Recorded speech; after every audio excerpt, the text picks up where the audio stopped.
Hello, and welcome to Stuckwork. In this contribution, we deal with the question of what religions are, how they emerge, and why they exist. As always, do your own research. This lecture originates from my own work and was revised with the help of ChatGPT.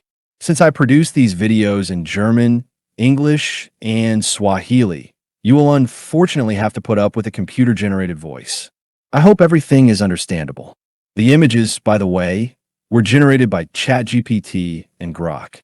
I now wish you many enlightening moments with this lecture. On the meaning of the word religion. Before I move on to the actual topic, it is worth taking a look at the origin of the word religion. The term most likely derives from the Latin religio. There is no single, unambiguous translation. It is often associated with the idea of reconnection, that is, binding oneself again to something. However, every form of binding also implies a restriction of freedom of movement. In this context, the Latin verb religere is often cited, meaning to bind back or to bind tightly. This interpretation is preferred especially by critics of institutionalized religions, as it describes how religious systems can limit thinking and action. By contrast, Cicero, 106 to 43 BC, derived religio from religere, again, and legere, to read, to gather, to reflect. Religion would thus be a repeated, careful reflection on life and its order. The closeness of these terms is no coincidence, but rather an expression of interpretive latitude. Which derivation one prefers depends largely on how one understands and experiences religion. Religion as a framework of thought. If one observes how religious people deal with contradictory facts or historical findings, a recurring pattern often becomes apparent. Beliefs are given priority over verifiable knowledge. Even when evidence exists that calls central religious claims into question, it is relativized or ignored. In this sense, religion can be understood as a framework of thought that is not expanded, but defended. Intellectual freedom is restricted, often not by external coercion, but by inner conviction. A story according to Erich Fromm. The psychoanalyst and philosopher Erich Fromm illustrated this principle with a simple story. A man finds a piece of wood and splits it into two halves. With one half, he lights a fire and bakes bread. From the other half, he carves himself an idol and begins to worship it, even though it is the work of his own hands. He transfers his own abilities and powers onto this object, and thereby makes himself poorer. The more powerful the idol appears, the more powerless the human being becomes. This story describes a central mechanism of religious systems. Human beings hand over responsibility, creativity, and power to something they themselves have created. Idols are not only images. Religious veneration is not limited to statues or images. Words, names, and texts can also become idols, especially when they are considered sacred and must not be questioned. A well-known example is the name of God, YHWH, in Judaism, which is traditionally not spoken. Instead, Adonai is used. Regardless of theological explanations, a pattern becomes visible here. A sequence of letters is given an untouchable status. Precisely through this, it becomes an object of veneration. Faith and knowledge. To be religious means to place faith above knowledge. Laws of nature are replaced by miracles, historical narratives by confessions of belief. Many biblical stories cannot be historically verified or contradict archaeological and contemporary sources. There are no contemporary extra-biblical sources for the existence of Moses or for the biblical exodus from Egypt. All reports stem exclusively from religious texts.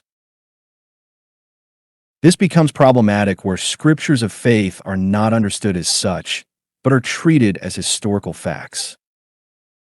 Religion and power. Although religions, are human constructions. The authorities they create exert real power. Violence, oppression, and wars in the name of a god are recurring historical phenomena. Human beings thus allow a system they themselves have created to exercise power over them, often voluntarily. Religion as a mass ordering system. Religions do not only fulfill an explanatory function, but also an ordering one.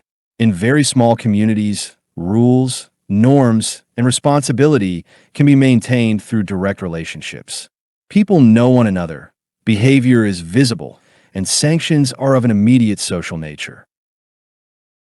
As group size increases, this model reaches its limits. From around 100 to 150 people onward, personal bonds diminish. Order must become more abstract. Religions provide moral rules, shared narratives, and a higher authority that functions even when no one is watching. In this sense, religions become functionally almost indispensable beyond a certain population size, not because they are true, but because they enable cooperation, obedience, and stability. Interlude. Definition of anarchy. The term anarchy derives from Greek anarchy and means without rule, not without order. Anarchy describes a form of coexistence in which no higher authority permanently exercises power over others.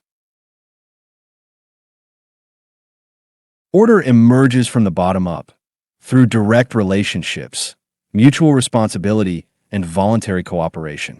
Anarchy therefore functions primarily in small, manageable groups.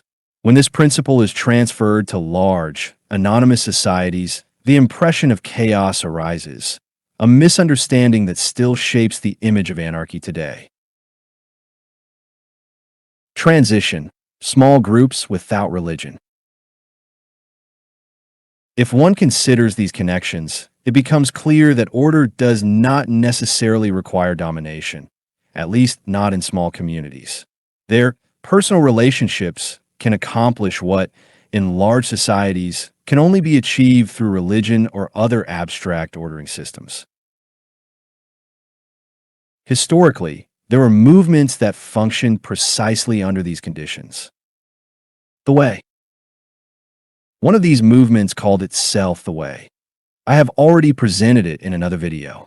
It consisted of small, decentralized communities without temples, without a priestly caste, and without fixed religious institutions. Moral orientation arose from mutual responsibility, not from fear of divine punishment. Structurally, these groups resembled what would later be described as a non-hierarchical or anarchic form of organization. Only with growing membership, political recognition, and institutional consolidation did a religion in the modern sense emerge. Final thought. Religion is not a law of nature.